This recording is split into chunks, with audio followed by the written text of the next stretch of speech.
بعد ما وقع على المسرح قدام الناس كلها، متابع بيهاجم خالد المظفر: اتقي الله وتوب. ورد غير متوقع من النجم الكويتي: اللي حصل ما يتصدقش. الفنان خالد المظفر كان بيقدم عرض مسرحي في الرياض ضمن فعاليات كأس العالم للرياضيات الإلكترونية، ووسط الضحك والأنوار فجأة وقع على المسرح، وده بسبب وعكة صحية. اتنقل بعدها على طول للمستشفى، وتبين انه كان بيعاني من الالتهاب في الأوتار ورعشة وصلت للجلطة. لكن رغم كل ده رجع تاني بسرعة وكمل رسالته على المسرح، وبيضحك الناس زي ما هو دايما متعود.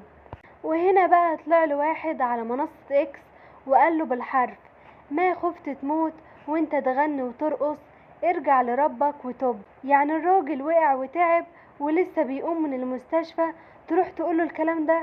بس خالد مسكتش، ورد بكل رقي وقال: ما اخاف من الموت مدام قلبي ينبض علشان اسعد جمهوري، حياتي قيمتها بضحكتهم. وقال كمان: رسالتي في الحياة ارسم البسمة والحافظ الله. المتابع رجع رد عليه: انت مخلوق علشان تضحك الجمهور ولا ترضي ربك؟ ربك انذرك. بس هنا الجمهور هو اللي رد بصوت عالي وقال كلمته.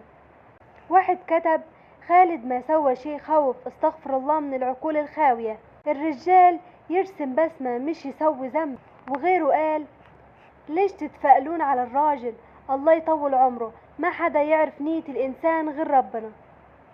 وخالد من ناحيته شكر كل اللي وقفوا معاه في أزمة الصحية.